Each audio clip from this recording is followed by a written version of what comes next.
Living like a rock, 5 Stoic principles with a dash of Eastern wisdom to master your money and your life. Life throws punches. Bills pile up, the market tanks, jobs vanish, relationships strain, and sometimes it really feels like the world's just messing with you. Money worries. They're right up there with root canals on the fun scale. We chase security, happiness, control, and yet, more often than not, we end up stressed, stretched thin, and further from peace than ever before. But what if the ancient answer wasn't more hustle, more stuff, or hitting the lottery, but instead a shift in perspective? What if the real key isn't controlling the chaos, but learning how to stand firm within it? Enter the Stoics. Marcus Aurelius, the Roman emperor, scribbling wisdom by candlelight while running an empire. Epictetus, a former slave who taught that true freedom comes from within. Seneca, an advisor navigating the cutthroat world of Roman politics. These weren't monks hiding in caves. They were people deeply engaged in the messy, complicated business of life. And their philosophy wasn't about suppressing emotion. It was about mastering judgment, focusing on what truly matters, and finding unshakable peace, regardless of external storms. And here's where it gets even more fascinating. Much of what they figured out resonates deeply with timeless Eastern ideas from Taoism and Buddhism. Think flowing with the river instead of fighting the current, finding contentment right here, right now. This isn't about getting rich quick. It's about getting wise with your money, your mindset, and your life. It's about building an inner fortress so strong that market crashes feel like bumps, setbacks become lessons, and true wealth is measured in peace of mind and purposeful action. So, let's ditch the frantic energy and explore 5 core Stoic principles, seasoned with Eastern insight, that can transform how you manage your dollars and your days. Why now? Why this wisdom matters more than ever in 2025. We're living in strange times. The pace of life in 2025 makes the Roman Empire look like a slow afternoon stroll. AI is reshaping entire industries overnight. Your dream job could be automated next month.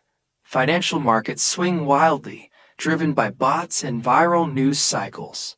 Housing affordability, a global headache. Climate anxiety, real and growing.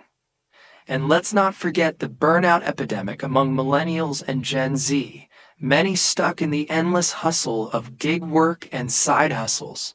No wonder so many of us lie awake at night wondering, am I doing enough? Will it all collapse? How do I even plan for a future this unstable? And this is exactly why Stoic wisdom, blended with Eastern philosophy, isn't just interesting today. It's essential. You can't control whether AI takes your job. You can't predict the next market crash. You can't force certainty in an uncertain world, but you can control how you respond, how you anchor your peace, how you define your enough, how you cultivate a resilience that no external chaos can shake. Because as the Stoics and Eastern sages remind us, the storms are eternal, but the inner fortress is built, choice by choice. Principle 1. Control what you can control.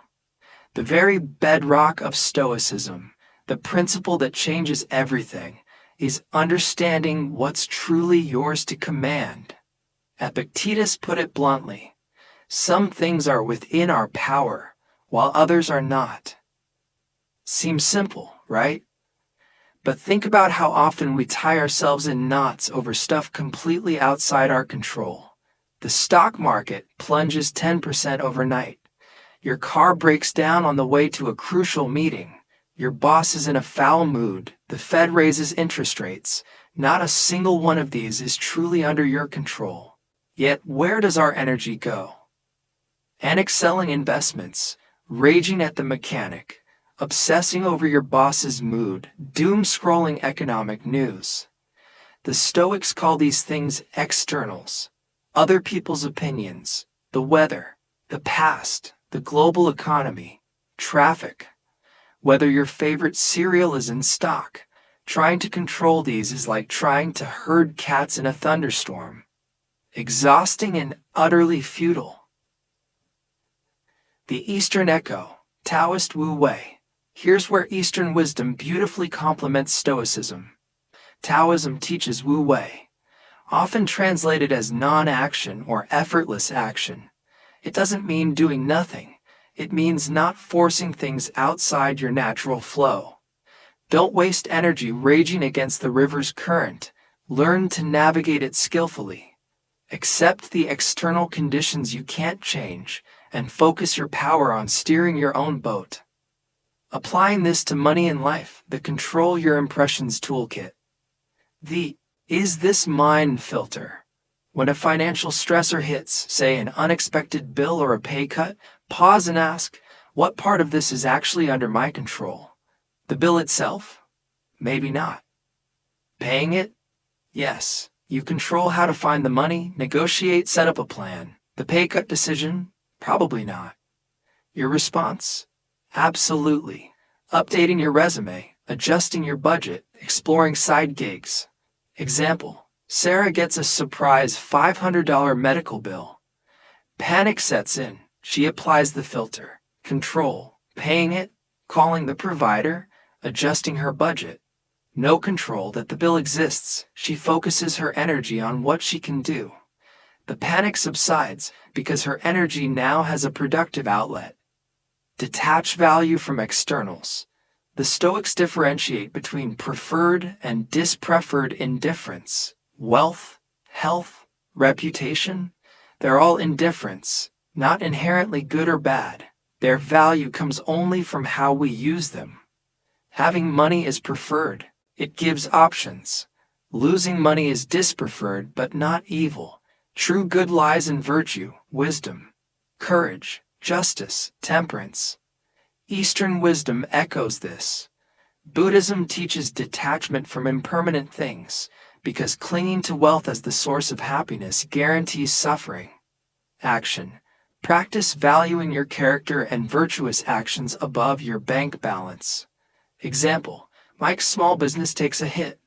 Instead of tying his self-worth to profit margins, he focuses on the virtues he demonstrated: courage, facing the downturn; temperance, cutting costs thoughtfully; justice, treating employees fairly; wisdom, seeking advice. His internal focus prevents despair and fuels constructive action.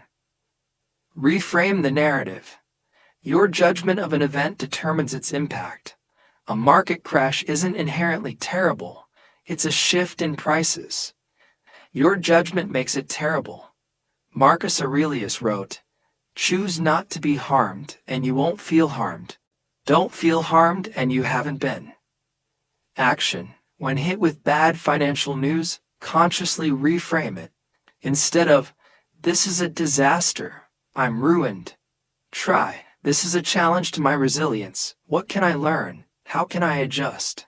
Example: Raj's investment portfolio drops 15%. Instead of panicking, he reframes, "This tests my discipline. Do my fundamentals still hold? Is this an opportunity to buy quality assets at a discount?"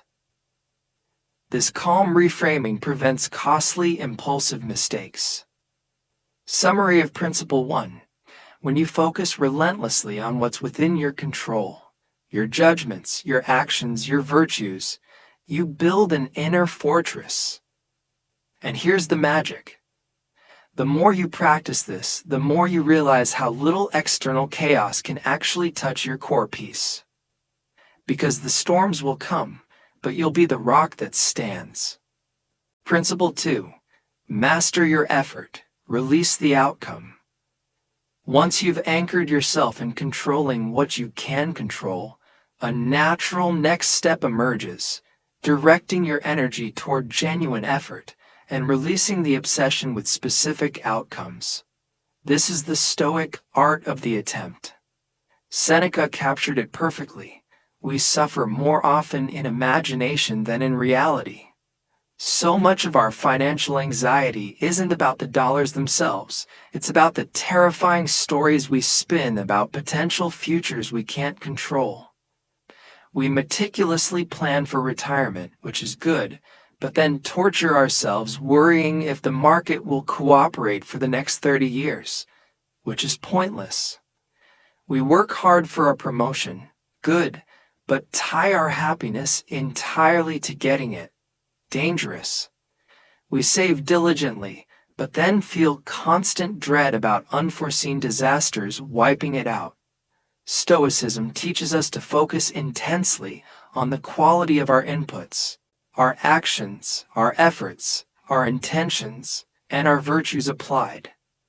Did you research thoroughly? Did you act with integrity? Did you make the best decision with the information you had? Did you put in consistent effort? That is your domain. The actual result, whether the investment soared or crashed, whether you got the promotion, whether the disaster struck, involves countless factors outside your control. Tying your peace and self-worth to the outcome is a recipe for perpetual anxiety. The Eastern parallel, the Bhagavad Gita and right effort. This Stoic wisdom aligns beautifully with Eastern teachings. The Bhagavad Gita emphasizes performing one's duty, dharma, with dedication, but without attachment to the fruits of the action, karma phala. You have control over your actions alone, never over their results. Perform your actions without expectation.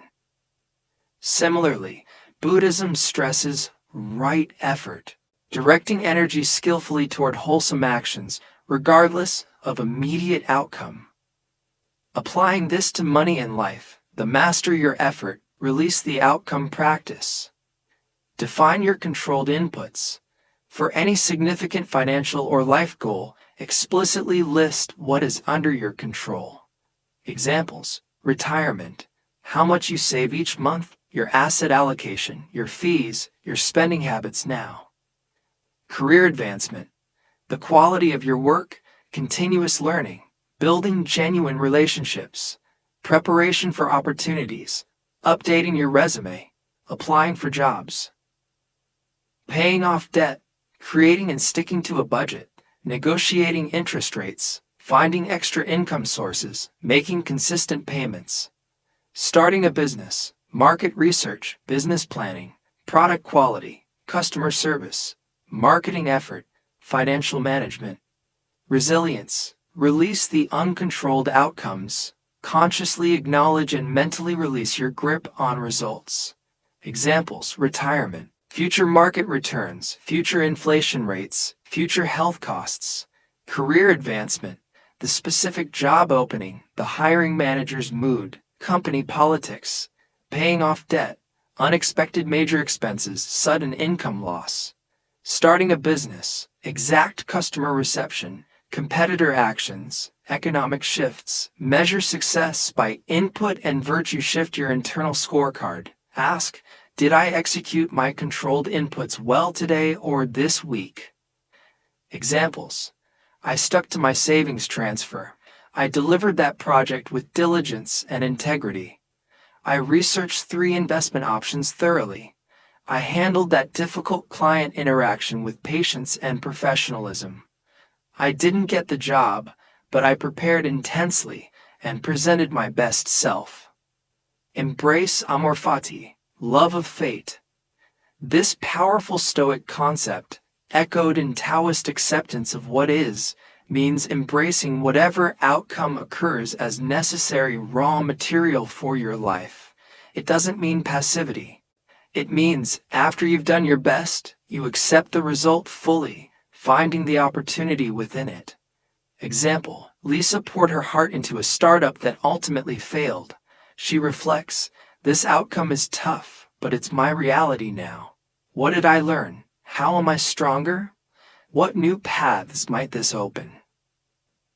Summary of Principle 2.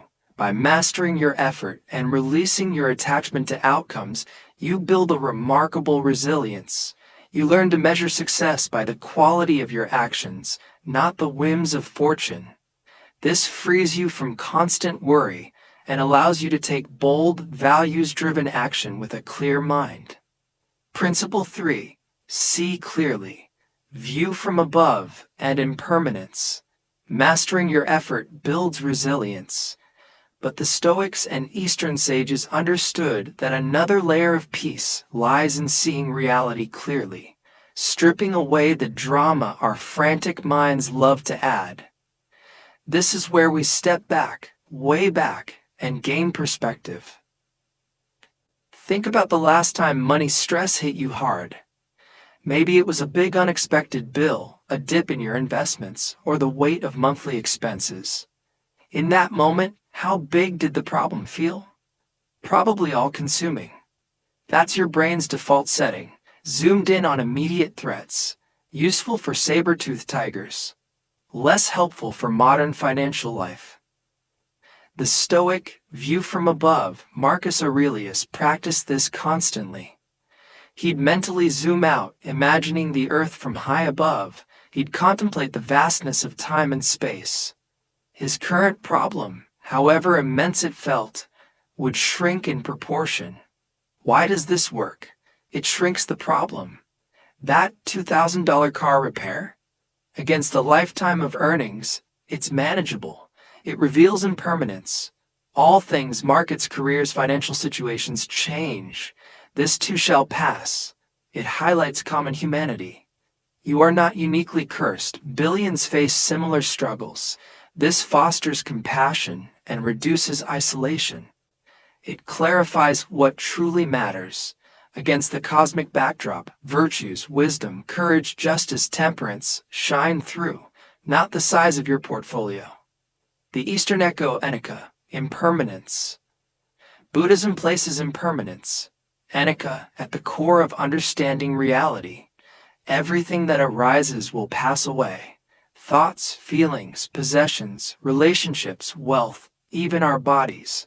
Clinging to anything impermanent guarantees suffering. Acceptance, flowing with change, brings peace. Taoism echoes this with its emphasis on harmony with the flow of life, the Tao. Applying this to money and life, the Perspective Shift Toolkit. The cosmic zoom out when panic hits. Example, the stock market plunges 10% in a week. Your portfolio flashes red. Zoom out, time. Has the market crashed before? Yes. Did it recover? Historically, yes. Where will this dip look on your chart in 10 or 20 years? Likely a small blip. Scale. How big is Earth in the universe? Less than dust. How many people are experiencing market losses right now? Millions. Impermanence. No financial situation is permanent. Booms end, busts end. This too shall pass. Result, panic lessens. The event shrinks to its true proportion. You remember your long-term plan. Combating FOMO and lifestyle inflation distortion. Seeing friends get rich quick. Feeling pressured to buy the latest gadgets or luxury experiences. Clear view. How long do get-rich-quick trends last? Often short-lived. How long does the thrill of a new purchase last? Days or weeks? Will this purchase matter in 5 years? Likely not. Result: you make investment decisions based on research, not hype.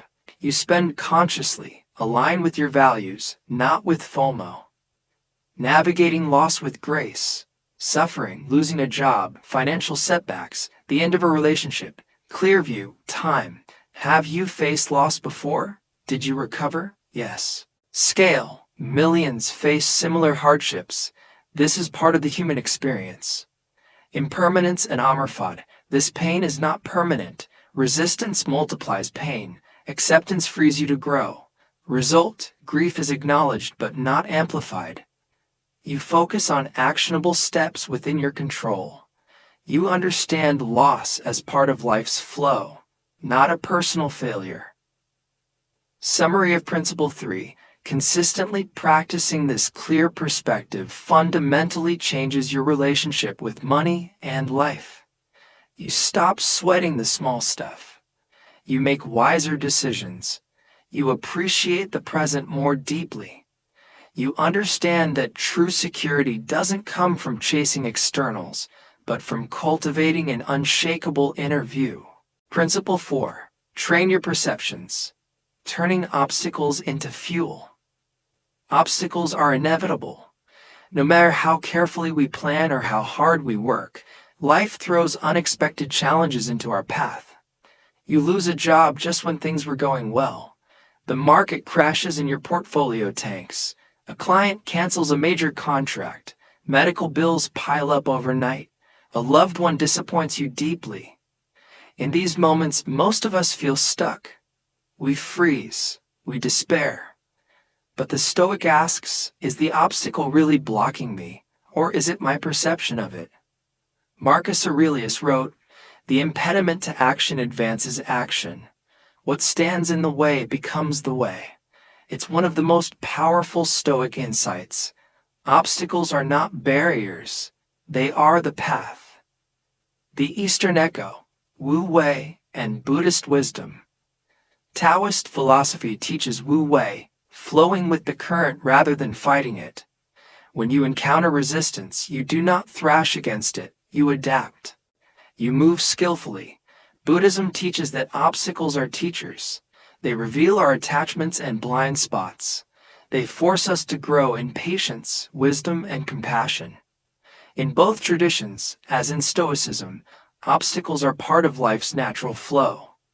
Our suffering comes from resisting this truth, from labeling the obstacle as wrong or unfair.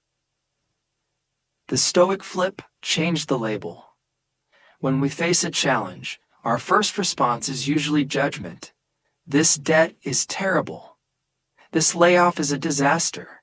This market loss proves I failed. This person is unbearable. But Stoicism teaches events are neutral. It is our judgment that makes them good or bad. By consciously flipping the label, we regain power. Debt, discipline dojo. Job loss, opportunity for redirection. Market crash, resilience test and potential opportunity. Difficult person, patience and wisdom practice. Applying this to money and life. Let's explore how to apply this principle in everyday situations. Debt, the discipline dojo. Default view: debt is shameful, stressful, suffocating. Stoic flip: debt is a training ground for temperance, courage, and wisdom. Action: don't waste energy hating the existence of debt. Focus on what you can control. Build a sustainable repayment plan. Negotiate better rates, adjust spending habits, track progress, and celebrate small wins. Each payment becomes an act of discipline, not a source of shame. Job loss, a portal for redirection. Default view: job loss is a personal failure and disaster. Stoic flip: job loss is a natural transition and a space for reflection and growth. Action: step back, breathe. Ask, what parts of the job were draining me? What skills do I want to build now? What opportunities might this open? How can I use this time to reconnect with values? Use the empty space created by job loss as fertile ground for the next phase of your life. Market crash, the resilience test. Default view: market crashes are disasters. Panic sell, Stoic flip: market crashes test your discipline and long-term strategy. Action: revisit your investment plan. Remind yourself of long-term horizons. Avoid impulsive decisions. If appropriate, look for value buying opportunities. The crash is a test, not a verdict. Difficult people, your patience laboratory. Default view: difficult people ruin your day and energy. Stoic flip: difficult people are your sparring partners in patience and emotional control. Action: practice deep listening. Pause before responding. Focus on your own state of calm. Treat the interaction as a chance to grow in wisdom and compassion. Over time, you will notice that fewer people have the power to trigger you because you've strengthened your inner equanimity. Action steps: turning obstacles into fuel. 1. When facing an obstacle, pause. 2. Label the obstacle neutrally. Strip away initial judgments. 3. Ask, what virtue can I practice here? How can this situation serve my growth? What is within my control? 4. Take deliberate action aligned with wisdom and values. The deeper Eastern echo, flowing with obstacles in creative and business life.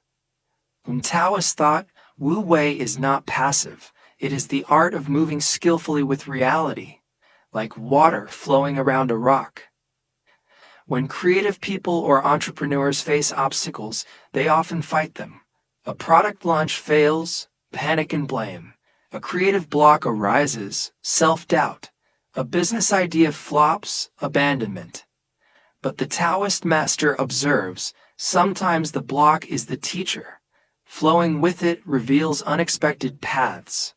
And failed product points to what customers really want. The creative block forces the artist to rest, reflect, and return stronger. The flopped idea frees resources to pursue a more aligned vision. Story example. The designer's shift. Consider Maya, a freelance designer. She spent 6 months preparing to launch an online course, only to have the first cohort flop with almost no signups. Initial reaction, anger, shame, despair. But after reading about Stoicism and Wu Wei, she reframed. What is this obstacle teaching me? What do I now see more clearly? She realized her audience wanted live interactive workshops, not a pre-recorded course. She had been ignoring her core strength, facilitating creative collaboration. By flowing with the obstacle, not resisting it, she pivoted her offer. 6 months later, her workshops were fully booked because she had listened to what the obstacle revealed. The key shift, when we stop seeing obstacles as enemies and start seeing them as teachers and flow guides, we unlock creativity, resilience, and wisdom. This is Wu Wei in practice. It is also pure Stoicism, mastering perception, adapting action, growing virtue. Summary of Principle 4. The obstacle is not the problem. The obstacle is the path.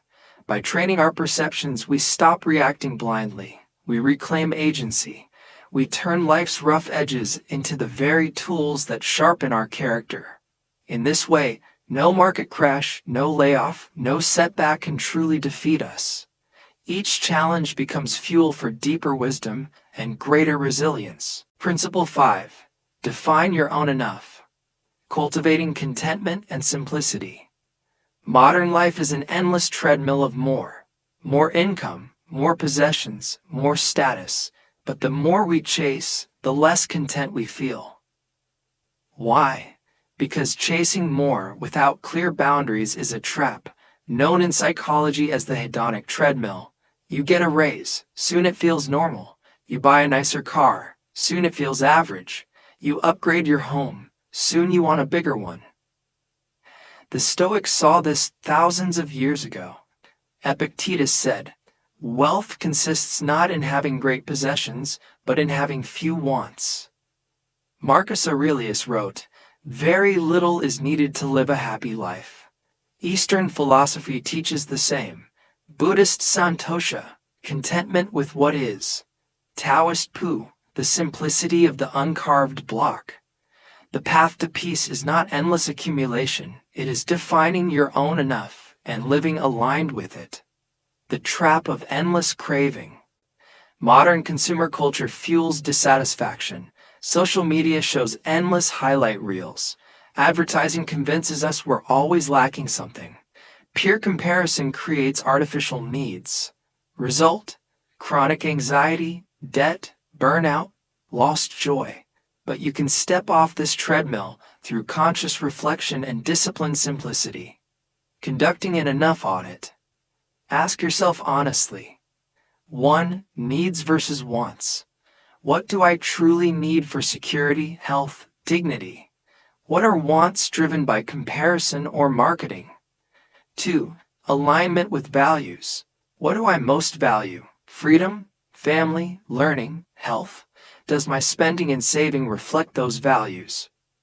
3. Opportunity cost. What am I sacrificing now to chase more? Are those sacrifices aligned with my deeper life goals? Practicing voluntary simplicity. Once you define your enough, you can simplify finances, automate savings, streamline investments, eliminate wasteful spending. Declutter life, remove unused possessions, simplify schedules, clear mental noise. Spend intentionally. Invest in experiences, relationships, personal growth. Resist impulse buying and lifestyle creep. Choose quality over quantity. Focusing on non-material wealth. True wealth comes from what money cannot buy. Deep relationships, health and vitality, wisdom and learning, contribution and service, presence and mindfulness. Connection to nature. By investing in these areas, you build inner richness that no market fluctuation can touch. The Eastern Echo, Santosha and Wu Wei. Simplicity Buddhism. Santosha teaches contentment with the present moment, not passivity, but joyful appreciation of what already is. Taoism's Pu celebrates simplicity, authenticity, natural living, stripping away artificial complexity to reveal life's inherent harmony. Both point to the same truth: peace does not come from piling on more. It comes from embracing enough and flowing with life's natural rhythms. Action steps: defining and living your enough. 1. Conduct a deep enough audit. Simplify finances and life structure. 3. Practice mindful consumption. 4. Invest in non-material wealth. 5. Regularly revisit and refine your sense of enough as life evolves. Story: the millionaire who chose simplicity. Kenji was a tech entrepreneur who sold his startup for millions in his early 30s. At first he indulged luxury cars, designer watches, exotic vacations. But within 2 years, the joy faded. He felt restless, empty, caught on the hedonic treadmill. One day, reading Marcus Aurelius' Zen texts, he asked, "What is truly enough for me?" He conducted a radical enough audit. What relationships mattered? What work brought meaning? What lifestyle aligned with his values? The result? He sold most of his possessions, moved to a simpler home near nature, focused on mentoring young entrepreneurs and spending time with family. His net worth didn't define him anymore. His inner sense of enough did. The takeaway: when you define your own enough, you reclaim freedom from comparison. You spend and save aligned with values. You savor what matters: relationships, health, growth. In this space, true wealth emerges, not in bank balances, but in peace of mind and heart. As the Tao Te Ching says, he who knows enough is rich. Summary of Principle 5. Defining your own enough is one of the most liberating acts of modern life. It frees you from debt and anxiety. It anchors you to your true values. It allows you to build a life of intentionality, peace, and genuine joy. Because in the end, the richest person is not the one with the most. It's the one who knows they have enough. You've now explored 5 timeless principles drawn from Stoic wisdom and Eastern philosophy that can transform your relationship with money, with life, with yourself. Remember, the storms will come. Markets will rise and fall. Circumstances will change. But your inner fortress, your mindset, your virtues, your clarity is yours to build moment by moment. So I leave you with a simple question. Which principle spoke to you the most? And even more important, what is one small action you can take this week to start living it? If today's video gave you new perspectives or a moment of calm, I invite you to subscribe. Here, we'll continue exploring wisdom for modern life, practical, grounded, and timeless. And if you'd like to share, drop a comment below. What resonates with you most today? I read every comment, and I'd love to hear from you. Thank you truly for spending this time here. Until next time, stay wise, stay grounded, and live with virtue.